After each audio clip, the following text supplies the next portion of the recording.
నోటి మాటల వల్ల ఎన్నో బంధాలు తెగిపోయాయి, ఎన్నో చక్కని బిజినెసెస్ ఫెయిల్ అయిపోయాయి. నోటి మాటలను బట్టి రాజ్యాలు కూలిపోయాయి. నోటి మాటకు అంత శక్తి ఉందా? అవును. యాకోబు పత్రిక 3:1-6 నాలుక చిన్నదైనప్పుడు అది అవయవాలు ఉంచబడిన అగ్ని ప్రపంచం అట.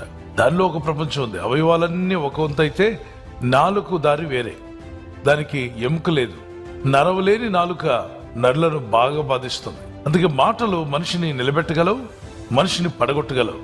కత్తిపోటు వంటి మాటలు కలవు అన్నాడు. వారి మాట విన్నప్పుడు ఒక కత్తితో వ్యక్తిని పొడిస్తే ఎంత బాధ కలుగుతుందో, ఎంత బ్లీడింగ్ అవుతుందో అంత బాధ కలిగించే మాటలున్నాయట.